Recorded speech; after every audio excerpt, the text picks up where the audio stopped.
Sir Ravindra Rao sir ఆట చేద్దాం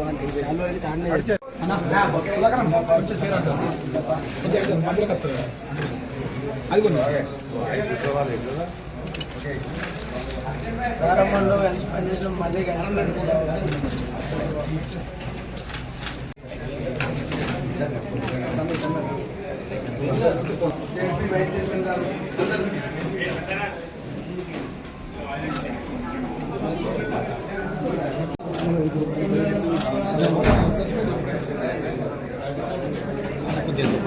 అవకాశం పార్టీలు చేసిన మొదటి పర్యటన సిరిసిల్ల పట్టణానికి రావటం, మీ అందరిని కలుసుకునే అవకాశం లభించటం, ఈరోజు పత్రికా ముఖంగా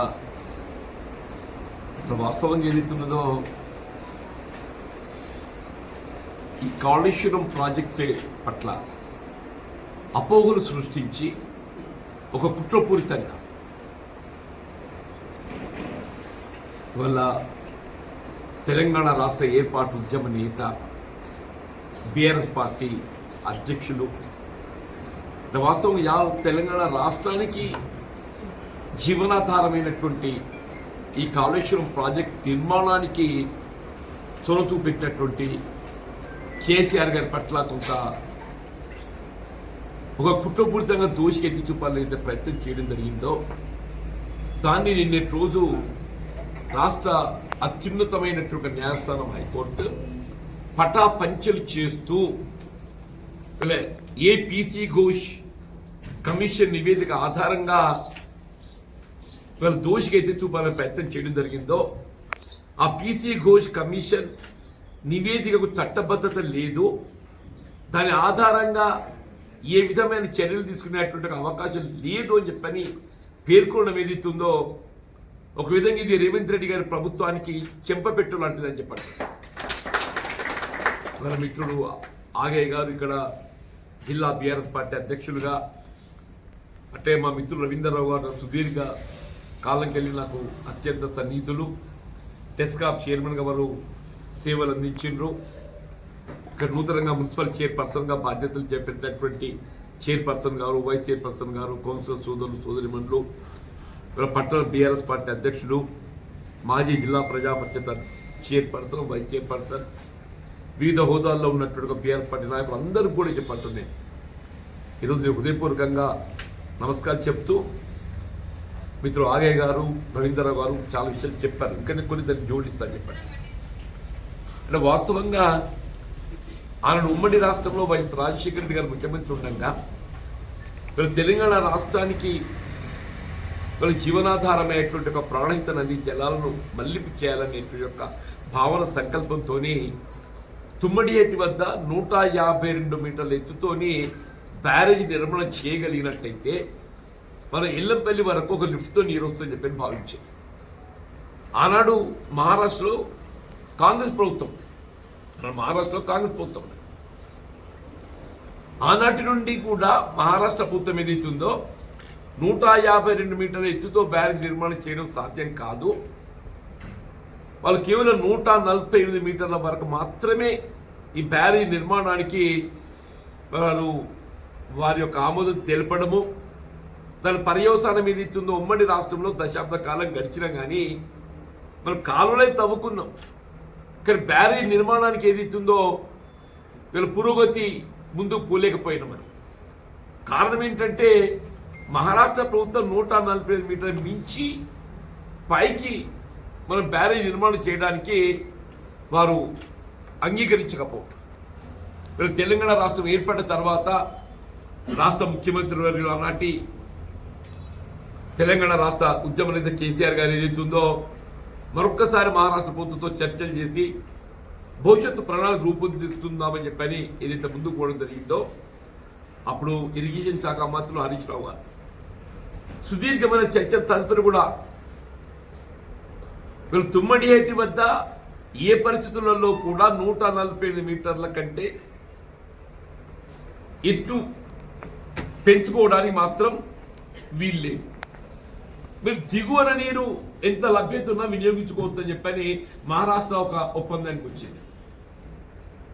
మనం తుమ్మడిహట్టి వద్ద 148 మీటర్ల ఎత్తుతో బ్యారేజ్ నిర్మాణానికి ఒకవైపు ఒప్పందం కుదుర్చుకుంటూ దిగువన మేడిగడ్డ వద్ద 100 మీటర్ల ఎత్తుతో దిగువన మేడిగడ్డ వద్ద 100 మీటర్ల ఎత్తుతో అక్కడ ఛత్తీస్గఢ్ ప్రభుత్వంతో కానీ మహారాష్ట్ర ప్రభుత్వంతో కానీ ఏ విధమైన అభ్యంతరాలు లేకుండా ఇప్పుడు మనకు తుమ్మడిహట్టి వద్ద ఏదైతుందో కేవలం 60 టీఎంసీ మాత్రమే నికర జలాలు పొందే అవకాశం ఉన్నది.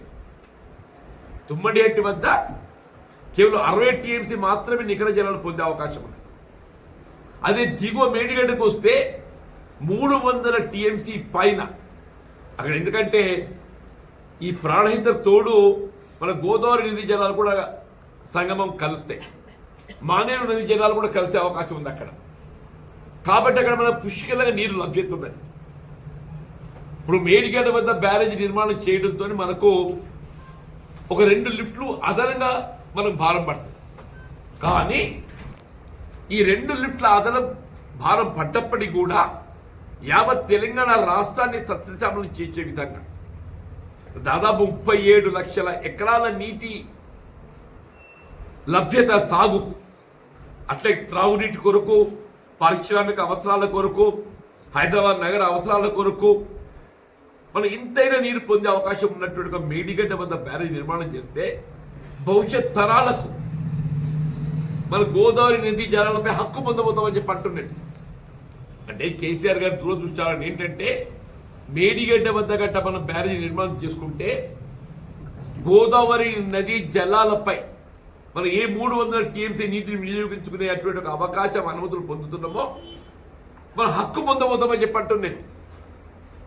ఆ దూరదృష్టితో వారు కేవలం ఏదైతుందో వారు కేవలం దశాబ్ద కాలంలో ప్రాజెక్ట్ నిర్మాణం పూర్తి చేయడమే కాదు, ప్రాజెక్ట్ నిర్మాణం పూర్తి చేయడంతో పాటుగా వీళ్ళ నదీ జలాలను వినియోగంలో కూడా తీసుకొచ్చి మనం 4 పంటలు పండించుకున్నాం అని చెప్పండి. 4 పంటలు పండించుకోమని చెప్పండి.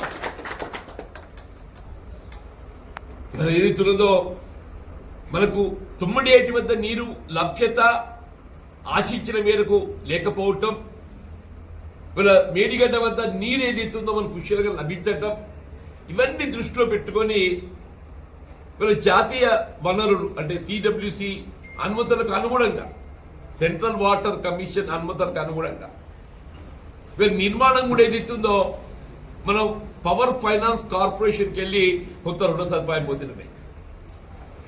ఎందుకు ఆ మాట చెప్తున్నానంటే పవర్ ఫైనాన్స్ కార్పొరేషన్ ఏ ప్రాజెక్ట్ నిర్మాణానికైనా కావలసినటువంటి అనుమతులు అన్ని ఉంటేనే కానీ వాళ్ళు ఫైనాన్స్ చేస్తారు. నిర్మాణానికి కావలసినటువంటి అనుమతులు లేకుంటే పవర్ ఫైనాన్స్ కార్పొరేషన్ అనుమతి చేయదు.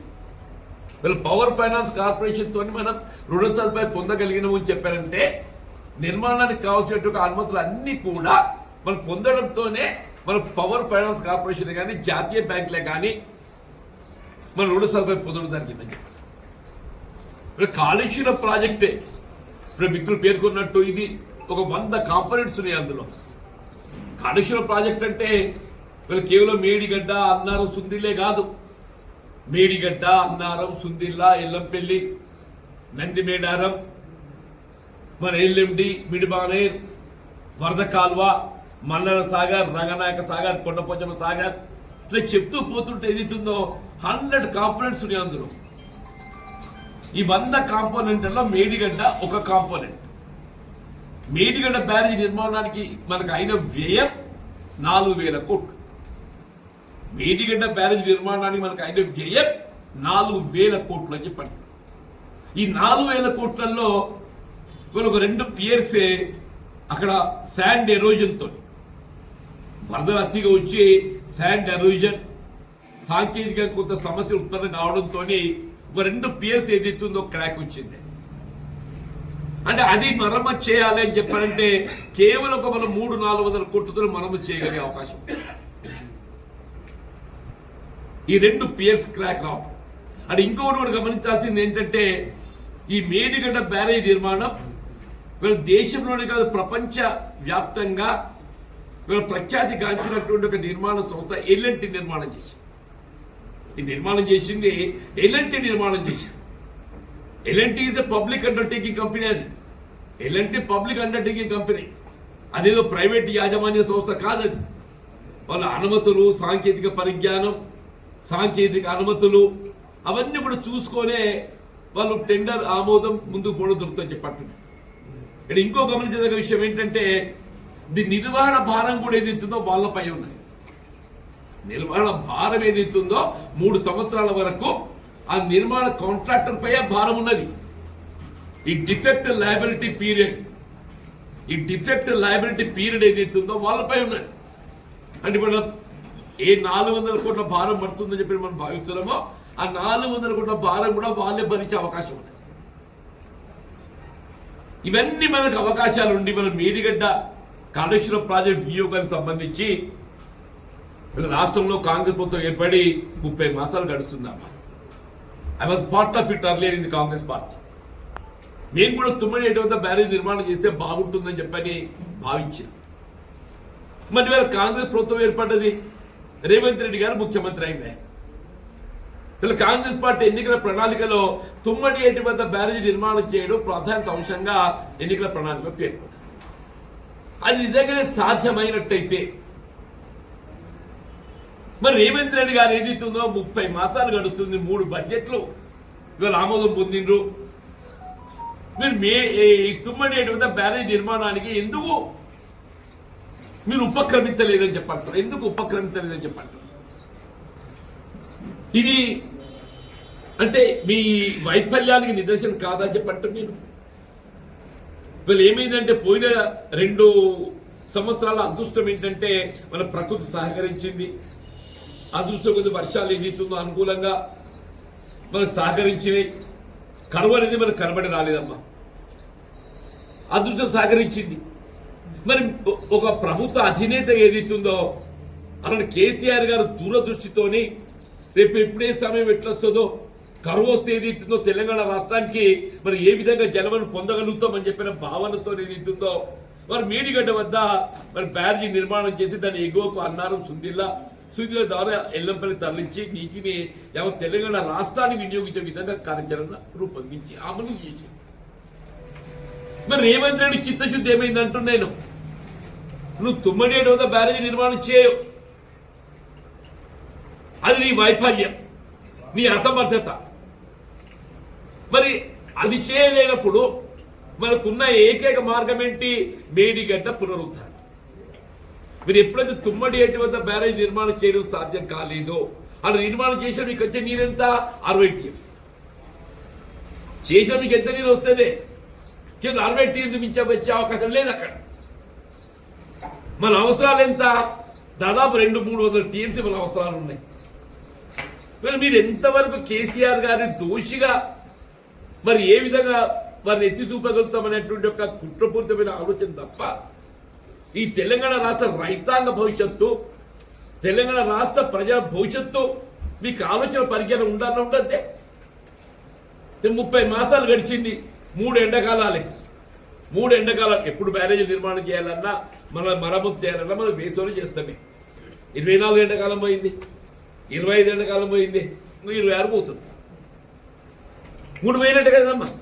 ఇక మిగిలినండి రెండింటికి ఒకటి ఉన్నది మధ్యలో, ఇంకోటికి ఎన్నికలు వస్తాయి, ఇంకోటి వచ్చేవారు కానీ ఎన్నికలు వస్తాయి. ఇప్పుడు ఇంతవరకు సాయిల్ టెస్టింగ్ లేదన్న అంటారు. సాయిల్ టెస్టింగ్ లేదు, అది గమనించాలి. మరమ్మతులకు కావాల్సిన సాయిల్ టెస్టింగ్ కూడా చేయలేకపోయిందని చెప్పంటున్నాయి.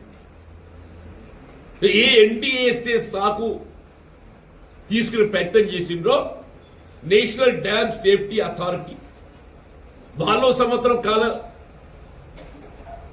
దాన్ని జాప్యం చేసిండ్రు. ఎన్డీఎస్ఏ రిపోర్ట్ ఏదైతుందో 2 మాసాలు ఇవ్వచ్చు రమ్మా. ఎన్డీఎస్ఏ రిపోర్ట్ 2 మాసాలు ఇవ్వచ్చు.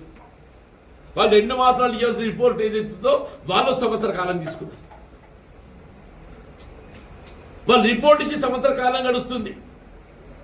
ఏప్రిల్ 2025 లో రిపోర్ట్ ఇచ్చింది. ఏప్రిల్ 2025 సంవత్సర కాలం గడుస్తున్నది. ఇంతవరకు సాయిల్ టెస్టింగ్ లేదని అంటున్నాను. ఇలా మన కేసీఆర్ గారు ఏదిస్తుందో ఇలా రాష్ట్ర భవిష్యత్తు ప్రధానమని చెప్పంటున్నాను.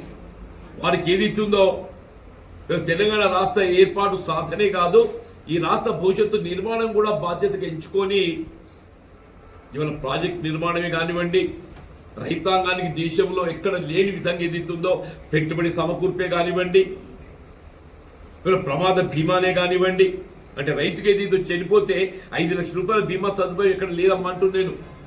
ఇవాళ కళ్యాణ లక్ష్మి సదుపాయం కానివ్వండి, ఆసరా పెన్షన్సే కానివ్వండి, ఒక్కొక్క కార్యక్రమాలు ఏదైతుందో ఈ రాష్ట్రాన్ని జాతీయ స్థాయిలో గుర్తింపు వచ్చే విధంగా నిలబెట్టింది.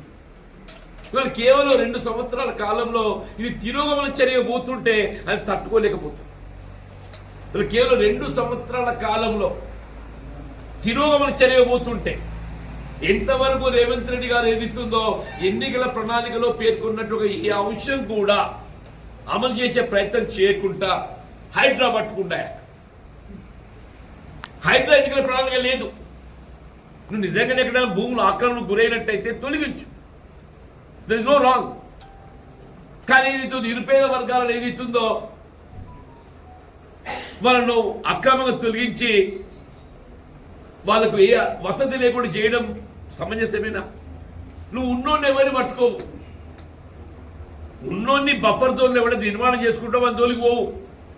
ఎవడైతే నిరుపేద వర్గాల గరీబుడు 100 గదాలు 50 గదాలల్లా తాత్కాలిక వసతి ఏర్పాటు చేసుకుంటే వాళ్ళ జోలికి పోయి దాని ఒక ఆదాయ మార్గంగా ఎంచుకుంటామని చెప్పంటారు. మళ్ళీ ఈ రాష్ట్ర భవిష్యత్తు దృష్టిలో ఉంచుకొని మొన్న 20 ఏప్రిల్ కేసీఆర్ గారు ఏదైతుందో మన జగిత్యాల సభ కేవలం ఉత్తర తెలంగాణకు సంబంధించే కాదు, యావత్ తెలంగాణ రాష్ట్రానికి ఒక దిక్సూచిగా భవిష్యత్తు పునర్నిర్మాణానికి తోడ్పడాలి,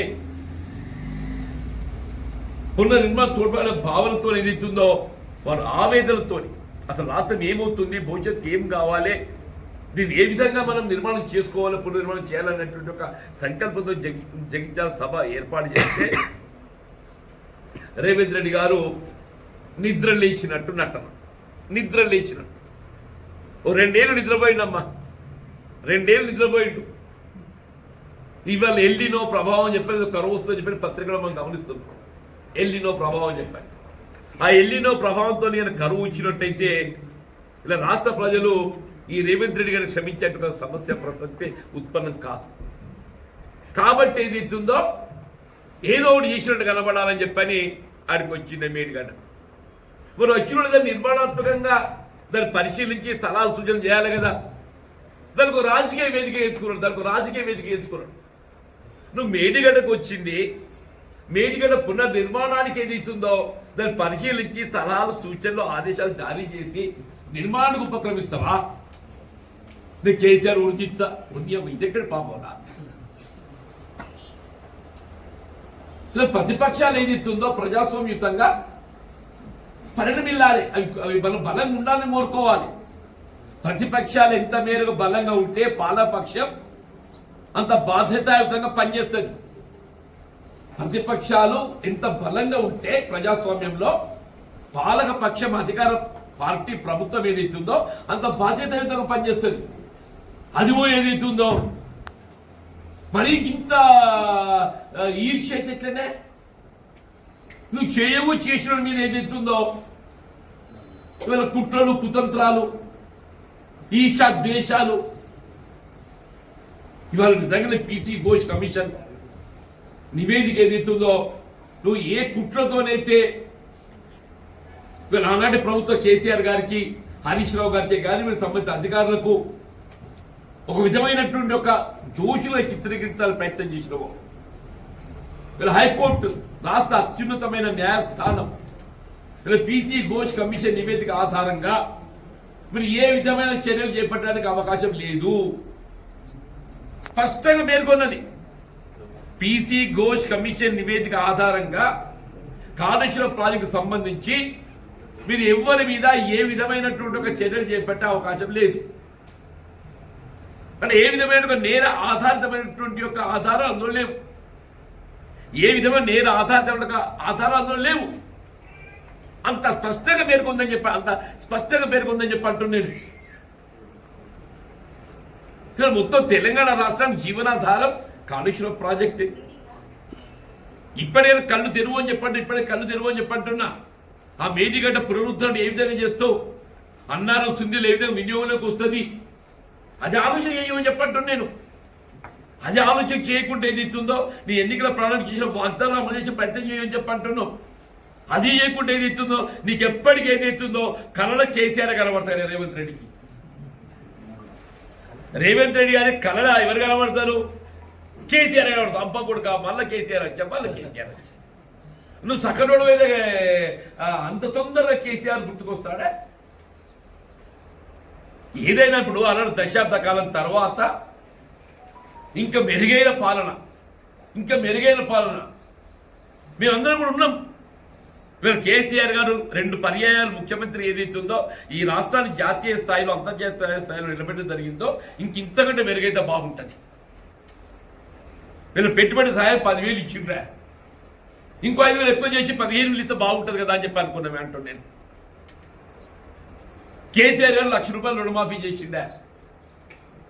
అని రాష్ట్ర రైతాంగ అప్పులో ఊబిలో పెరగబోతున్నారు. 2 లక్షలు చేస్తే ఏమవుతుంది, 2 లక్షలు చేయాలి అని నిజంగా ఆశించినాం, చేస్తాం కావచ్చు అనుకున్నాం. ఏమైంది వల్ల సగం మందికి చేయలేదు చెప్పంటున్నాను. ఆడబిడ్డలు పెళ్లికి తోడ్పడితే ఎవరు ఆలోచన చేయ విధంగా ఏదైతుందో ఆయన ₹1,00,000 వరకు చేస్తుంటే అది ఈ ₹1,00,000 అట్టి ఖర్చు లేకపోతుంది. మరి ఆడబిడ్డ పెళ్లికి పుస్తల బట్టలు కావాలి కదా, ఆడబిడ్డ పెళ్లి పుస్తల బట్టలు కావాలి కదనే. ఈ ₹1,00,000 ఏదైతుందో తల్లిదండ్రులు పెళ్లి ఖర్చులుగా పోతున్నాయి. మీ ఇంకో తులం ఇస్తే వరకు అందరూ సంబరపడ్డారు. నీ అమ్మ కేసీఆర్ ఏం చేసి ₹1,00,000 ఇస్తున్నాడు, కాంగ్రెస్ లో ఇంక తులం బంగారం ఇస్తారట. పెన్షన్ ఏదైతున్నదో ఉమ్మడి రాష్ట్రంలో ₹200 ఉండని, ₹200 ఏదైతుందో ఆయన 2,000 చేసిండు. కేసీఆర్ గారు 2,000 ఉన్న పెన్షన్ 2,000 చేసి, 200 ఉన్న పెన్షన్ 2,000 చేసి. ఇప్పుడు 200 ఉన్న పెన్షన్ ఏదైతుందో మొదటి పర్యాయం 1000 చేసిండు, మళ్ళీ 1000 పెంచి 2,000 చేసిండు. కాంగ్రెస్ వస్తే 4,000 చేస్తామన్న ఆశల పల్లెకిలో ఊరేగించిన అని చెప్పి అంటాను నేను. వీళ్ళు ఫీజు రియంబర్స్మెంట్ లేదు, వీళ్ళు నిరుపేద వర్గాలు, దళిత బిడ్డలు, బలహీన వర్గాలు ఏదిస్తుందో విద్యకు దూరం అవుతున్నారు. బలహీన వర్గాలకు ఏదిస్తుందో Jyotiba Phule residential schools, minority residential schools, జిల్లా కేంద్రాలు చేసినప్పుడు అందరూ ఆశ్చర్యం వేడు, ఇదేంద్ర అన్ని జిల్లాలు చేస్తున్నాడు. మా సిరిసిల్ల న్యాయవాదులు మీతో అందరూ ఉద్యమించారు సిరిసిల్ల జిల్లా కావాలని చెప్పని. ఇంకో దాని ఫలాన్ని ఇప్పుడు చూడండి అంటున్నా. ఇక్కడ వైద్య కళాశాల వచ్చింది, వైద్య ఆసుపత్రి వచ్చింది. ఇక్కడ వైద్య కళాశాల వచ్చింది, సూపర్ స్పెషాలిటీ వైద్య సేవలు పొందే విధంగా ఏదిస్తుందో ఆసుపత్రి నిర్మాణం చేసుకుంటామని చెప్పంటారు. ఇక్కడ వ్యవసాయ కళాశాల వచ్చింది, ఇంజనీరింగ్ కళాశాల వచ్చింది, నాక్ శిక్షణ ట్రైనింగ్ సెంటర్ వచ్చింది. మిత్రుడు కేటీఆర్ గారు ఏదిస్తుందో ఈ ప్రాంతానికి ఇక్కడ ప్రాతినిధ్య వైద్యులతో ఏదిస్తుందో సిరిసిల్ల వల్ల మొత్తం రాష్ట్రంలోనే అగ్రగామిగా నిలిపే విధంగా స్థితి పెట్టారు. రాష్ట్రంలోనే అగ్రగామిగా నిలిపే విధంగా సిద్దిపేటను అభివృద్ధి చేస్తున్నారని చెప్పంటున్నాను. ఇవన్నీ మీరు హర్షించాలి. హరిమో ఏదైతుందో వీళ్ళు శాపరాత్రులు పెట్టేటట్టు ఆలోచన చేసేటనే. ఇప్పటికే నేడు పీసీ ఘోష్ కమిషన్ నివేదిక చెల్లుబాటు కాదు, దాని ఆధారంగా ఏ విధంగా చర్యలు తీసుకోవడం సాధ్యం కాదు. హైకోర్టు సుస్పష్టంగా పేర్కొందని చెప్పంటారు. మీ శాపనార్థాలు ఏదైతుందో, మీ కుతంత్రాలకు ఏదైతుందో తెరబడ్డది. దాన్ని జయించాలి. తెలంగాణ రాష్ట్ర ప్రజానీకాన్ని ఏదైతుందో జాగృతి చేయాలి, వాస్తవం తెలియజేయాలని చెప్పని ఈ పత్రికా సమావేశాన్ని ఏర్పాటు చేస్తామని చెప్పండి. ఏదైనా భవిష్యత్తు తెలంగాణ వీళ్ళు కేసీఆర్ గారితోనే ఉందని చెప్పండి. భవిష్యత్తు తెలంగాణ రాష్ట్రం కేసీఆర్ గారితో ఉందని చెప్పి అంటున్నాను. నాకైతే సుదీర్ఘ ప్రజాజీవితం 4 దశాబ్దాలు నేను 4 ముఖ్యమంత్రులను చూసిన, 5 ముఖ్యమంత్రులను చూసిన. 2 సంవత్సరాలుగా మార్పు కావాలని కోరుకున్నట్టుగా ముఖ్యమంత్రి అనేది చూడలేదు. ఊరిన 4 ఏళ్ళు గడిస్తే ఇదంతా ఏంటో కనబడుతుందా, ఈయనకంటే మంచి లేదు ఇది రాజ్యం, కొత్త రాజ్యం కావాలని కోరుకుంటారు, తప్పలేదు. దాన్ని ఈడేంది రేవంత్ రెడ్డి పాపం వచ్చినట్టు పిషన్ వచ్చినట్టు 2 ఏళ్ళకి ఏదైతే అబ్బాయి ఈడు పోవాలి రేవంత్ రెడ్డి, కేసీఆర్ గారు రావాలి. ఇక ప్రజలు నానుడు ఇట్లయిపోయింది కదా అని చెప్పంటే మీరు ఎవరికి ఉండే తట్టండి. ఎవరి గుండె తట్టని ఏ పల్లెకన పొండాడు ఒకటే నినాదం వస్తుంది, ఒకటే నినాదం కనబడుతుంది అంటున్నా. రేవంత్ రెడ్డి పోవాలి, కేసీఆర్ గారు రావాలి, బీఆర్ఎస్ పార్టీ పోవాలి, బీఆర్ఎస్ రావాలి, కాంగ్రెస్ పార్టీ పోవాలి. ఇది చెప్పండి నన్ను అంటుంది. దయచేసి ఏదైతున్నదో మరి మిత్రుడు ఆగయ్య గారు, జిల్లా కాంగ్రెస్ పార్టీ అధ్యక్షులు వారు రవీంద్రరావు గారు నిర్వహిస్తున్న ఈ సమావేశం, నేను కూడా బాధ్యతాయుతంగా బీఆర్ఎస్ పార్టీలో చేరిన తదుపరి ఇక్కడ రావటం, మీ అందరిని కలుసుకునే అవకాశం కల్పింపజేసినందుకు మీ అందరికీ హృదయపూర్వకంగా ధన్యవాదాలు చెప్తూ సెలవు తీసుకోవడం. జై తెలంగాణ.